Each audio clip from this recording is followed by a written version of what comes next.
So hello and welcome to the first recap of the new season. If you watched the recaps of the last season, you will probably know that we got promoted and I'm playing this year in the 5th highest league. So there are basically in Germany, maybe I can give a quick introduction to the league system. There is on a federal level, first Bundesliga and two second Bundesligas. So they are organized by the German Chess Federation, and then the states are organizing them. So I'm playing in the state of Bavaria. So there you have one highest league, then you have a northern and southern league below that, and then you have 4 regional leagues below that. So that's the 5th league. That's where I'm currently playing. And so I plan to make again 9 recaps of the 9 games that we're playing and give you a bit of mainly a recap of my game, but also a bit of an overview how our team is doing, or how our team is performing, how it's the standings in the table are.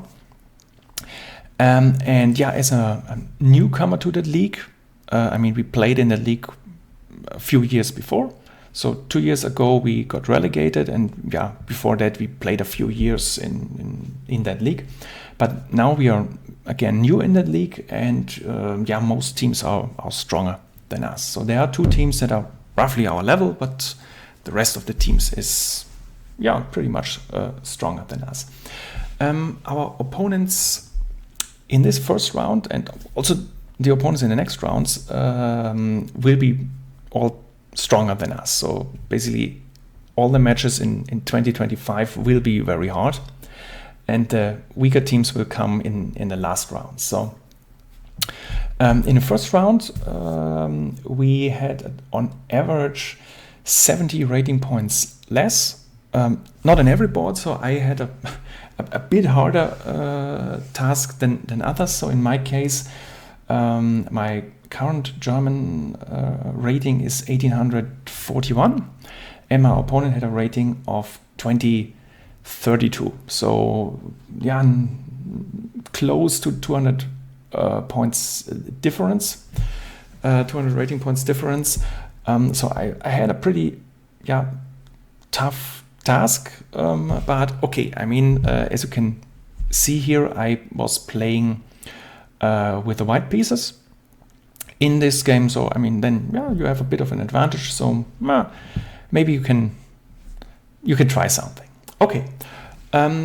In the end, I will also tell you a bit about the whole result and the standing in the table after the first round. It's relatively meaningless, but I just give you also an overview on that. But before I come to that, I just want to show you my game, a bit of the thoughts that I had during the game, and I just try to analyze it together with you. Okay, as I said, I have the white pieces. I begin like I always begin, so c4. And here came already the first surprise. My opponent played c5. c5 is one of the possible moves, but the symmetry variation, I have not really seen it for a long time, and I have not really played it that often. I kind of know the moves, but this is nothing where I'm deep in theory, so I had to improvise a bit. So okay, and I know in that variation you play the knight to c3, but now he again makes a move that is not that usual. Normally you play either also the knight to c6 or play g6 or e6. So that are the typical moves, but he decided to play b6. Okay, and now I know nothing anymore, so I really have to improvise. But I thought, okay, I just play the normal moves from the English opening. It cannot be that bad. So I played knight f3. He played the bishop to b7. And here, okay, I thought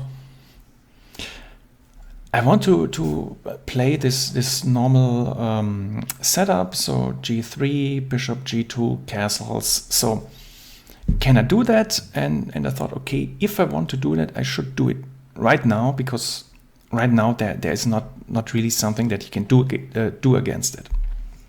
So I played g3. The computer tells me, oh no, that's not good, because you can play bishop f3 and e takes f3, so something like this, and then oh, your pawn structure is not good, and I don't know. But for me, this looks very strange, because I mean, then I have the bishop pair. Okay, the f pawn looks a bit strange, but I don't know. So I would feel pretty good in that situation, but yeah, theoretically, it's apparently not that great to play g3 here. Okay, but my opponent also didn't take here. He played knight to c6. Yeah, normal move. Yeah, I just continue development. Bishop to g2. My opponent develops the other knight. I play castle, and now he plays e6. Okay, I kind of expected that move. I also thought a bit about d5 straight away, but okay. He played e6, and now I was thinking how to develop my pawns. I mean, I have not played, or I have not moved any of that pawns, so what to do? And I thought maybe about e4, but the problem with e4 is then the d4 square cannot be attacked anymore, and knight d4 looks pretty bad, so I didn't want to do that. Yeah, also d3 to develop the bishop to g5. Yeah, I don't know, it's also not looking that fantastic, so I thought, okay, then maybe play d4, right? Because d4 threatens that I play myself d5. It also opens a diagonal for the bishop. Yeah, it looks like the most active move, or yeah, it looks like the most active move. Apparently e4 is really the better move compared to d4, I guess, because it does not really stop d5. So this was one thing where was one thing that I had against e4, because I mean, it's not really stopping d5. And now I don't know if I have to take wait, why can't you just take back? So I thought this is working. Why is this so bad? Because I was thinking that here I just have this isolated queen's pawn, and I did not want to play a game like that.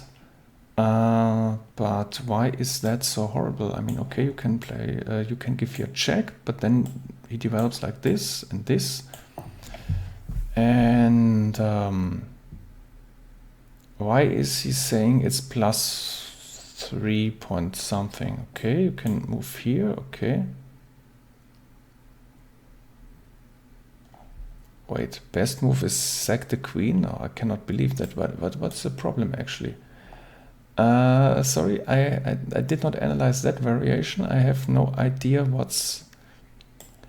why it's so bad. I just have to see that. Okay, and if he takes here, okay, we take back. Bishop goes back, but it's still, I mean, you're not up any material. Okay, h4. Okay, I understand the knight is a bit under pressure, but I still don't see. I mean, if you just, yeah, if you castle, I mean, I know that's annoying, but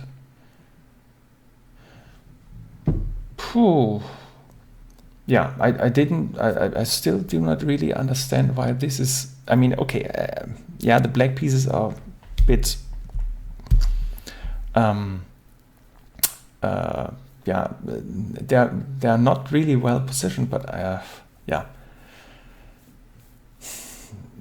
the position is so bad. The computer says it's -5.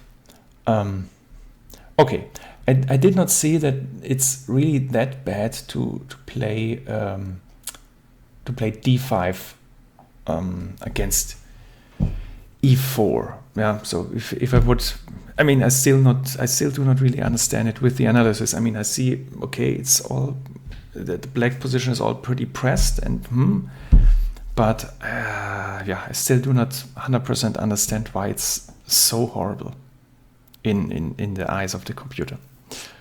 I believe it, but okay. So I played d4 anyway. And yeah, so here, a bit to my surprise, but my opponent decided to now just trade everything down. So knight takes d4, then my knight takes d4. The bishops are traded on g2, and he takes the knight, and the queen takes back. Okay. Now I have very small advantage, but it's basically equal. Okay, now my opponent makes a development move. I did not really consider it, but I mean, it totally makes sense. Bishop c5. Okay. Now I have to do something, move the queen. So question is a bit where to move the queen. I also thought a bit about queen to h4, so that I can support bishop g5 a bit. But okay, queen is also a bit trapped on the edge of the board, and I mean, it's not really pinning the knight because it's the queen, so I don't know. So I made the simpler retreating move and just went to d3 with the queen. Also fine.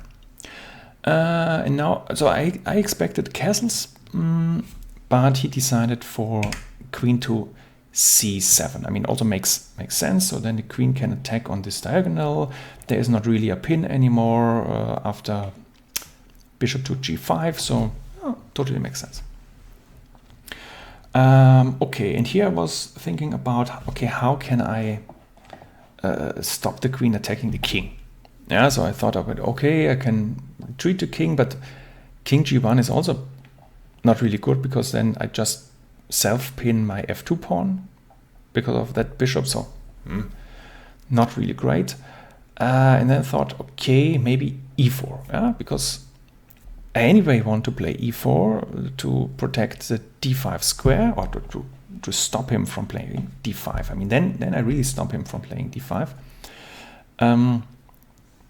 And so I thought, okay, yeah, then if I can stop this diagonal attack with putting a pawn in between, great, then let's play e4. I mean, it's not solving all the problems, but yeah, it's solving some. And here he just continues his plan. Queen to c6. Okay, and here I was again thinking a bit about, okay, what to do. So I thought mainly about how to develop that bishop. So I want to play bishop to g5. But okay, I mean, the knight is not pinned, but the knight can also not really go anywhere meaningful. Retreat here or go here. So I don't know. So bishop to g6. G5. Bishop to g5. Sounds good, but then I figured out, oh, the knight can go to g4, and then the knight can maybe jump into e5. So first he stops e5 by myself, and when the knight is here, the knight attacks the queen, so I have to go again. And yeah, so that did not look very well. So I thought, okay, how can I prepare that? How can I prepare bishop to g5 with protecting the g4 square? So, and I mean, there are two ways, either h3 or f3. And then I figured out, okay, if I play f3, I unpin the e pawn, right? So then I can maybe play e5, because that was also an option that I thought, attacking that knight with e5. Why not? I mean, I just want to somehow kick the knight out of that position. e5 is an option, why not? Okay, so I decided then to play f3 to stop the knight from coming to g4, maybe going to e5 to enable e5, or also support bishop to g5. Just everything against this knight and the king's position. while also saving here a bit the or protecting my king and weakening the threat on this white diagonal.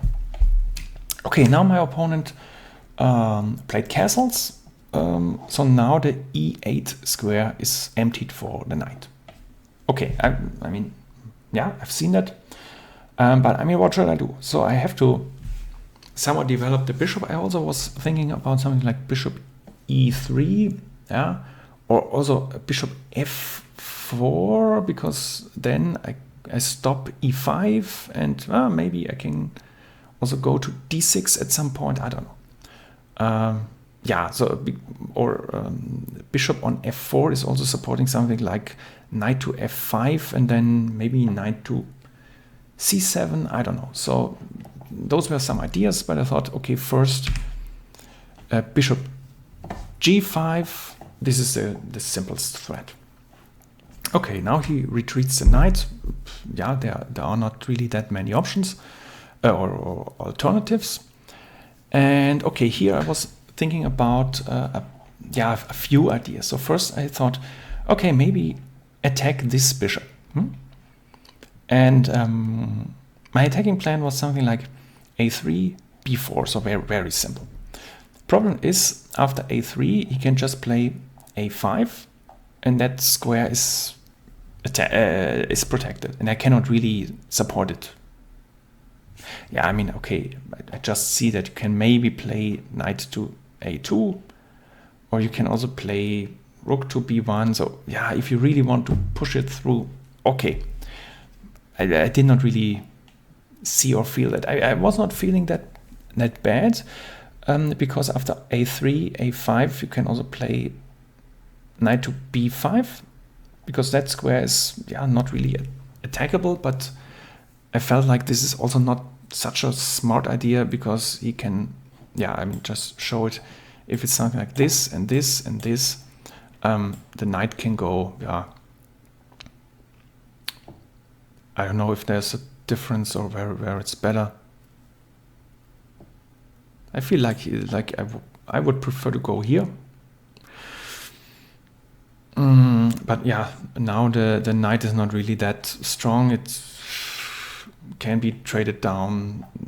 b4 is still not really working. So and one issue I had with that position was that this c4 pawn is weak on a long run, and you can only protect it with b3. So if you play a3 first and you play b3 like now, I mean, the problem is you need always either the knight or the rook protecting this a3 pawn against this bishop. So I'm kind of I'm creating some dependencies for my pieces to protect my pawns here. I did not really want that. So in that position, I thought, okay, do not move the pawns too early or make any hard decisions. So currently the strong position is this d file. So I moved the rook from the a file to d1. So I mean, first the d7 pawn is attacked already.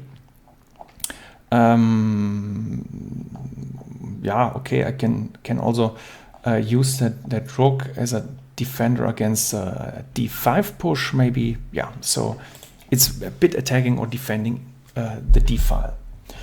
Okay, now he made a move that I did not understand, but it's actually the second best move, f6. So I was more expecting something like h6 to attack the bishop, but he aimed for f6. Okay, I thought it's weakening the king's position, but it's actually not that bad. And now I have the problem, where do I go with that bishop? Yeah, I was thinking for a while about retreating the bishop to c1, with the idea that the bishop on c1 is protecting the a3 square, so I can play a3 and then b3. But I mean, I'm undeveloping the bishop, so that cannot be really that fantastic. Bishop to d2. it's blocking the diagonal. On e3, it can be traded down. I'm not sure which bishop is stronger, my bishop, his bishop, I don't know. So the only other, not opportunity, but the other alternative is putting the bishop to f4. And here, okay, I thought maybe he plays e5, right? So he can play e5, but the issue is, so I'm playing, I actually played bishop to f4. Now when he plays e5, it's not immediately that bad, but okay, then let's say I'm going back here. I can put a knight in to d5, and I mean, okay, he can protect it, something like this. Okay, no, that's yeah, this pawn is hanging, but I'm just ignoring it for now that this pawn is hanging. I can enter here, and I thought this would be good for me. I don't know which side is taken. Well, probably this one. Okay, the computer wanted me to take with the queen. Okay, but okay, I thought this cannot be that bad because that pawn is, yeah, a bit behind. I mean, computer says it's slightly worse for the white pieces, so my analysis was not good. But yeah, I felt like it's good when I can enter on a d5 square. So I was not afraid of e5, and he also did not play e5, but he made a move that I did not expect it, but that explains why he played f6, and that is rook to f7. Now the d pawn is protected, and it's also, I mean, kind of a preparation to double up the rooks. I mean, it's not working right now, but I mean, in the long term, in the long run, yeah, might work.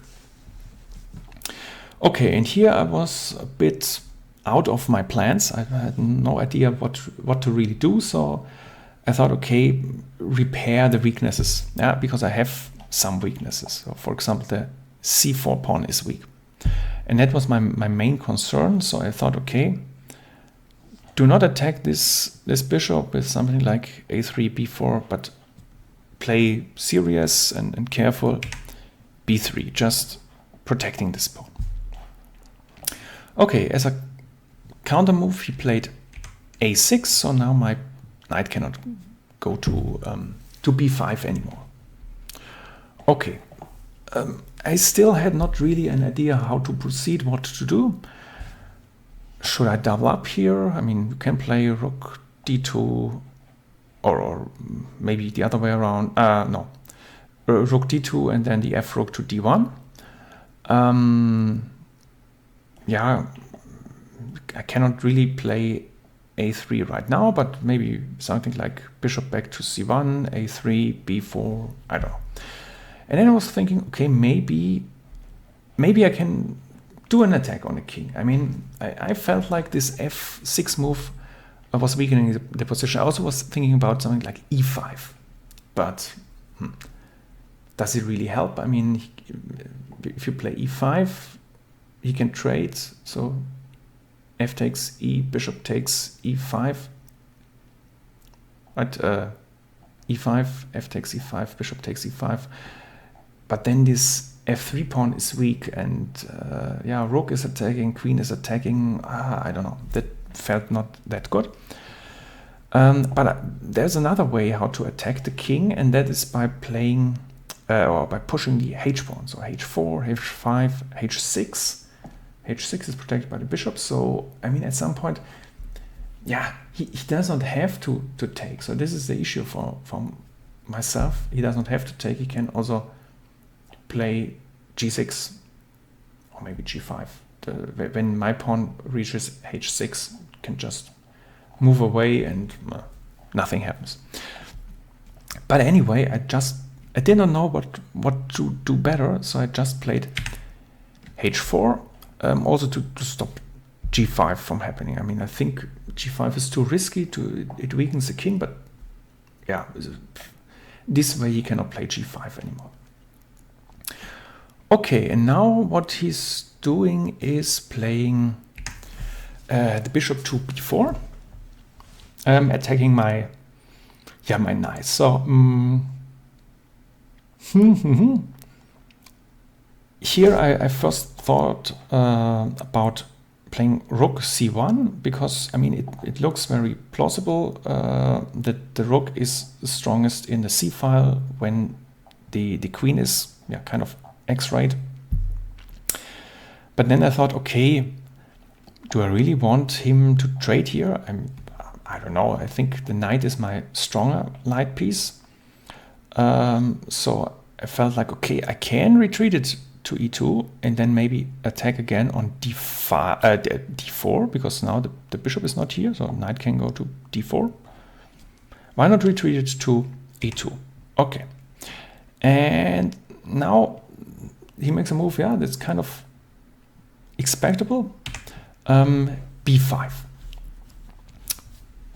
Attacking here the pawn. And now I basically did the other move just in a different move order. I played rook to c1 because I mean, it's indirectly attacking the queen. So if he takes here, the rook can take back, and then he already has some trouble how to protect the bishop and move away the queen. And I mean, it's not terrible, but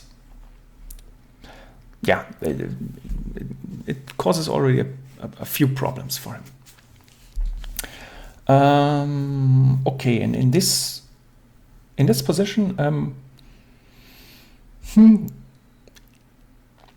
this position he made I felt like an unnecessary move, a little mistake, bishop to a3, because what I want to play is rook to c2 anyway.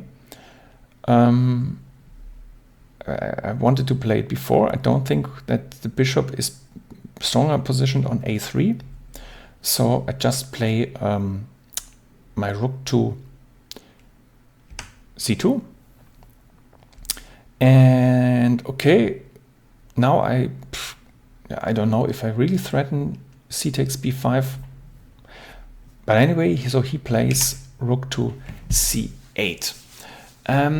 And in this position, the strongest move is the most straightforward move. It would be knight to d4, attacking the queen and attacking again this b5 pawn. And what I did not see, the knight on d4 is also protecting the rook on c2. So that is why it's really strong and in the end winning a pawn. But I had a different idea. I felt like this bishop is not well placed.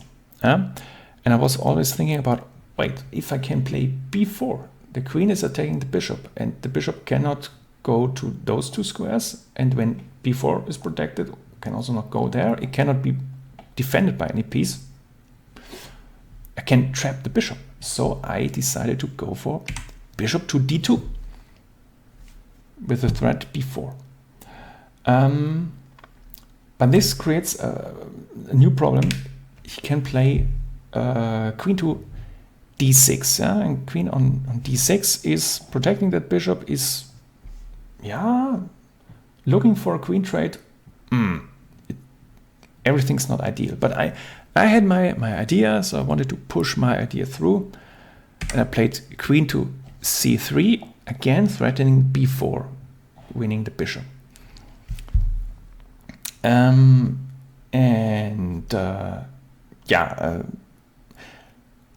What I'm just seeing is that it's not threatening b4.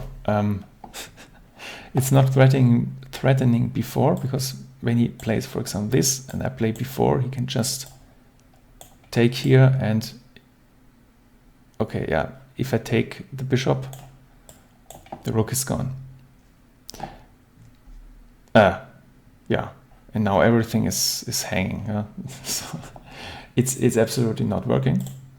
But okay, I felt like this is threatening b4. So I'm a bit lucky that that I didn't play it, or that it did not work, or that he did not allow me to play b4. So he played a5. He played a5. And first I was At first I did not understand this. I was thinking, okay, he's sacrificing a pawn. I mean, the queen can take here.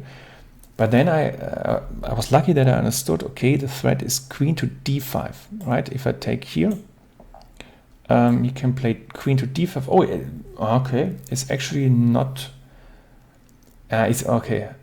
It's not losing because you don't need to take this bishop. You can still counter-sacrifice with knight to d4 and okay,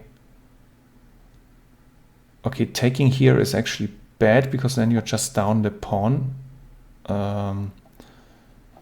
Yeah, you can play an additional attack on that knight and then you have to retreat like that. Wait, isn't that losing a piece? It's not losing a piece because you can use that pin of that bishop. Okay, yeah, that. Wait, you can unpin the bishop and then.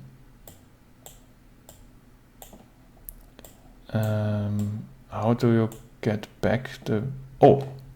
A4, and now you're saying you have 2 pawns for the piece and these 3 pawns have enough initiative and danger that you're still better off, or it's roughly equal. Okay.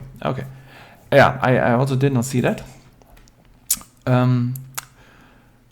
Yeah, but okay, so in this position I thought, okay, I cannot take this pawn and I have to react somehow. And okay, this is already a pretty good position for me. The correct move would be knight to d4.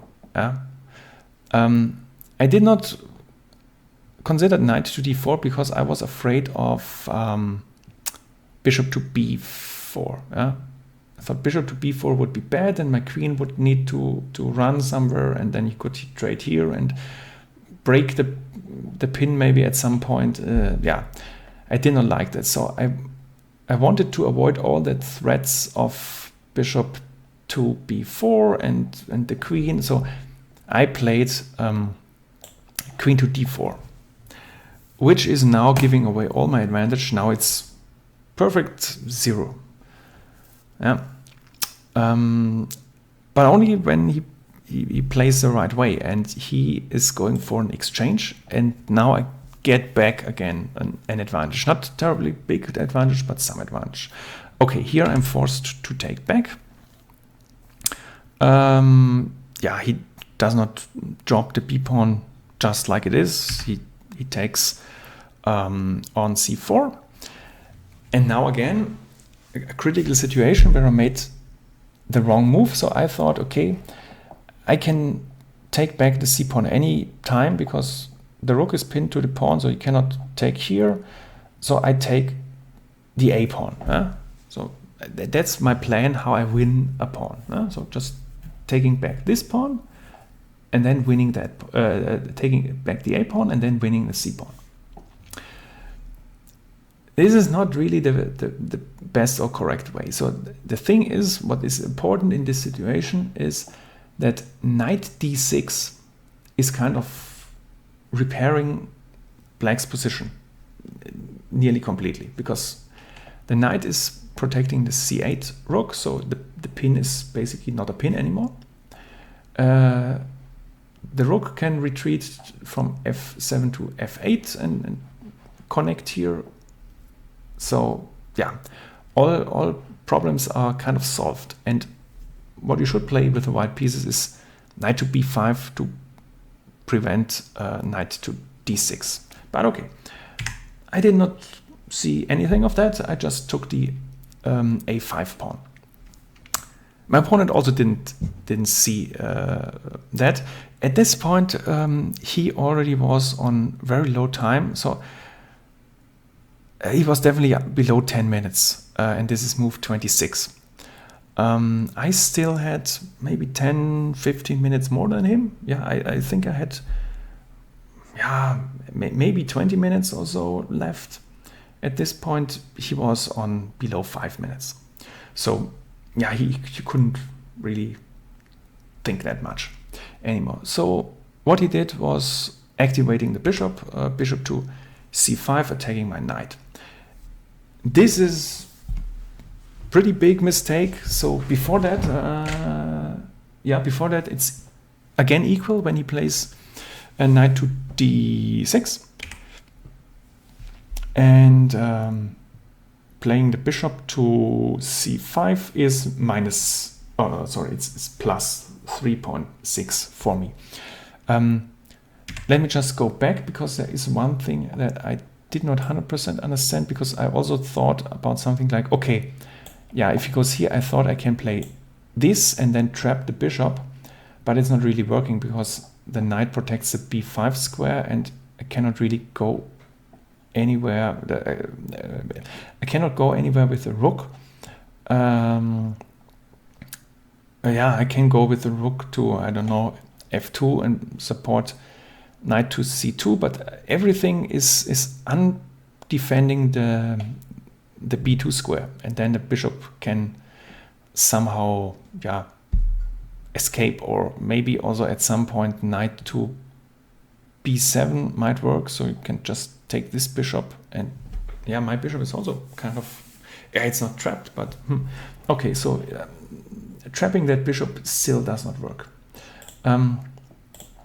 Okay, so he played the bishop to c5, and okay, I have to take the pawn and protect the knight, and now he plays knight to d6, and I did not see knight to d6, and first I was like, no, my idea was, what I always calculated was d5, yeah, because I was aware that he can attack the rook and I have to retreat, but I thought, okay, the bishop is pinned, bishop cannot take the knight because then I take the rook, and d5 does not change that, but knight d6 changes it, because now the knight protects the rook, so now the bishop is pinned and I cannot play, let's say, rook to c2, because then it just wins the knight, and yeah, I cannot win back the bishop. Sorry, I cannot win back the rook. But this is in this position. This is still losing because of two moves. So I just found the second best move, which is actually not that good. So I played rook to a4, because that just protects the d4 knight. But the strong move would be just to take. You can just take when he takes back. You can play the bishop here and attack the rook and the knight. The rook cannot protect the knight. The strongest move is actually to play the knight here and at least win this additional pawn.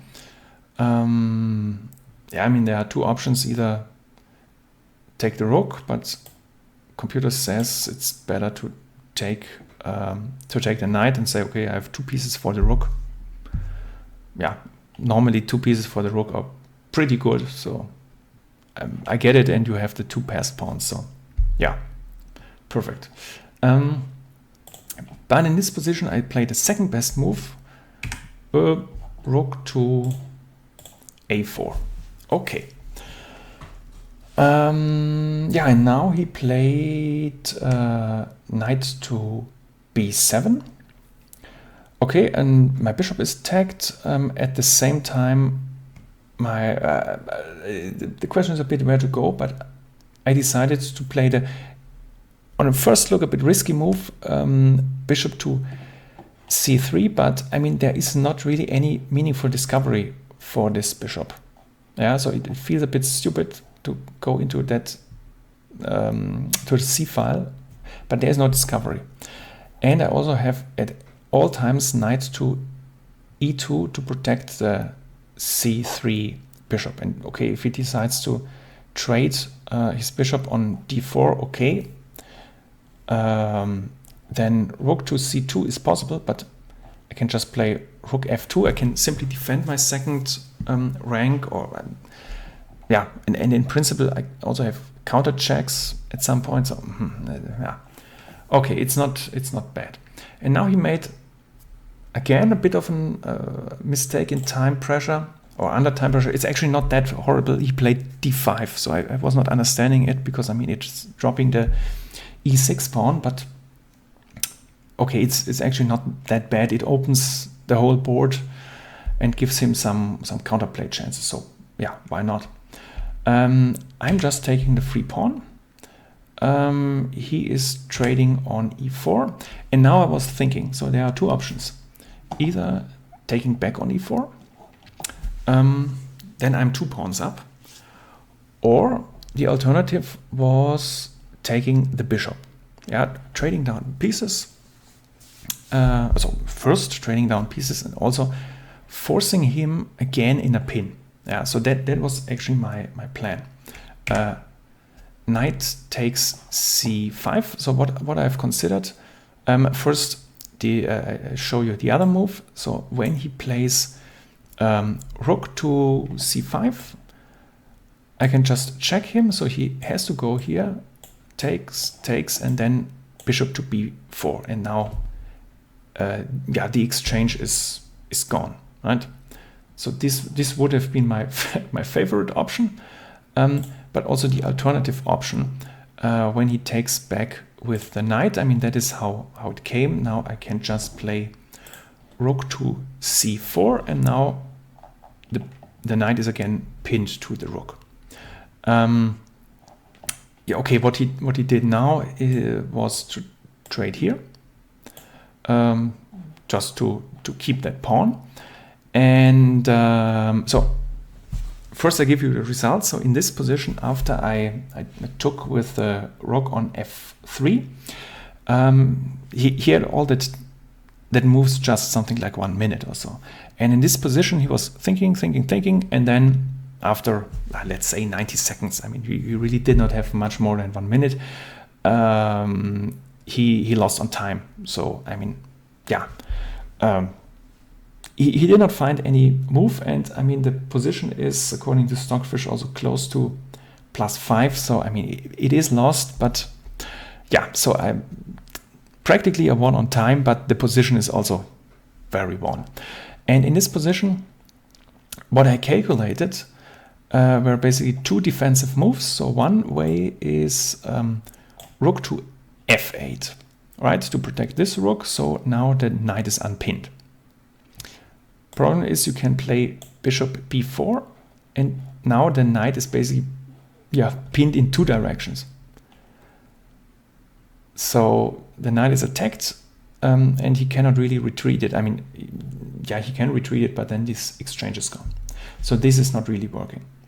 The alternative here that I calculated was rook to c7. And what I calculated here was attacking the rook via the flank. And okay, there are, yeah, two ways how to play. So either rook to c6, but then it's simple. You can put the second rook here and then play something like b4 or knight b4. Bishop b4, somehow attack that knight and it's gone. So yeah, nothing really can happen. Nothing can be done to save the knight. Or the alternative that I calculated is counterattack on the bishop. Now playing b4, so protecting the bishop and attacking a knight. The only critical thing here is that you cannot take the knight straight away. So if you just let me make one move, if you move the king and take here, then you're just dropping that bishop again. I mean, yeah, then the advantage is gone. So here you cannot just take straight away, but you need to support the attack with the second rook.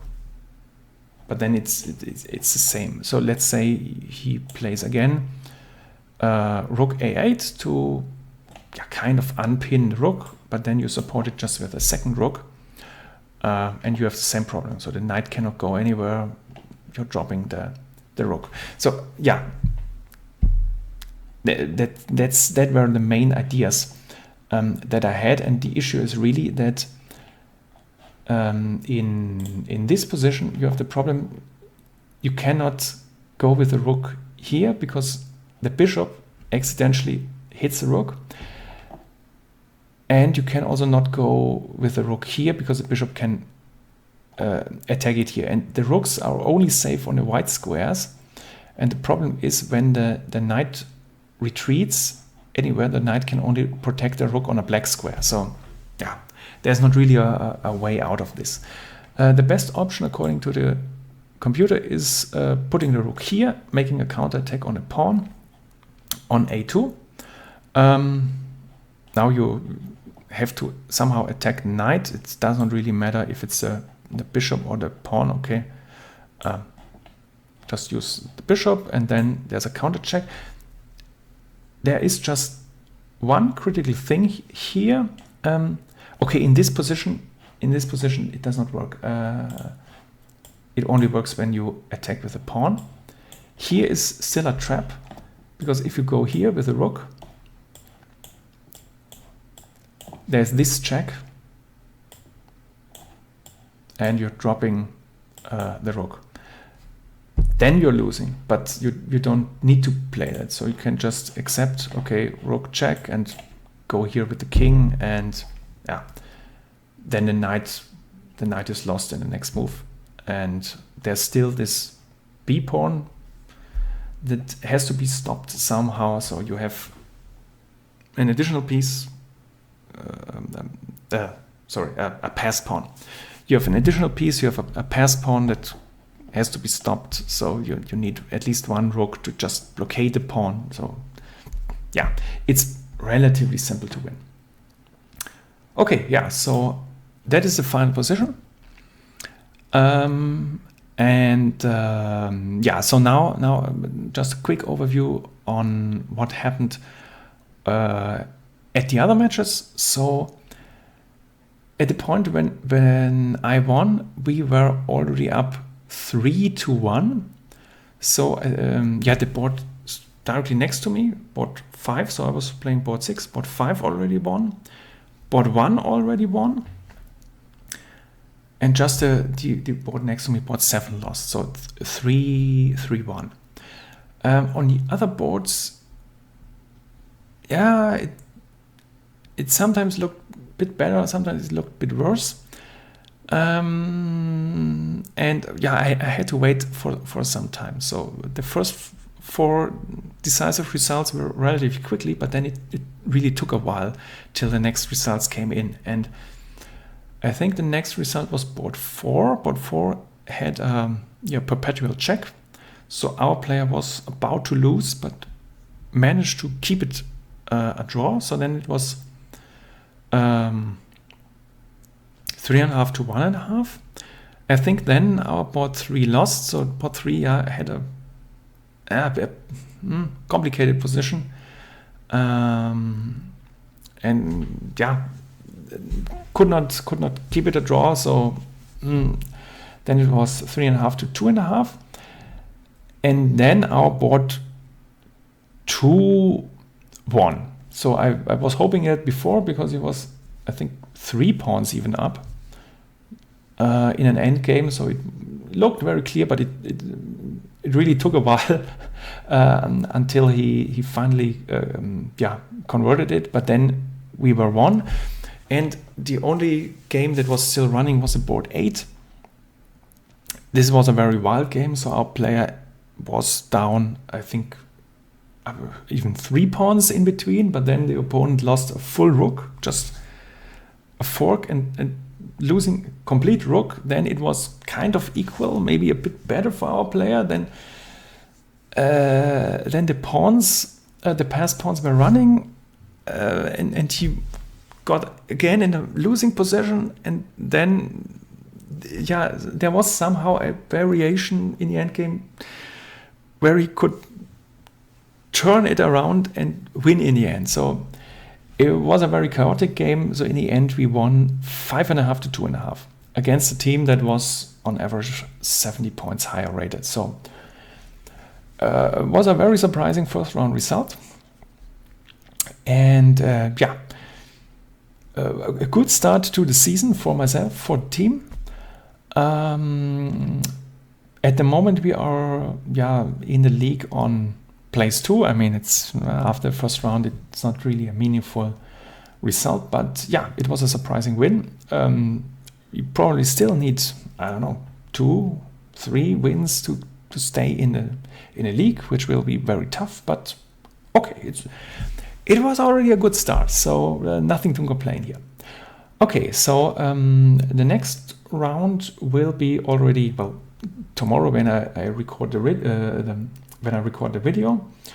I will also make a recap on that game in probably 2 weeks or so. So if you want to be reminded when the video is uploaded, you can subscribe to the channel, and I would hope that you also turn into my next recap. So have a good day.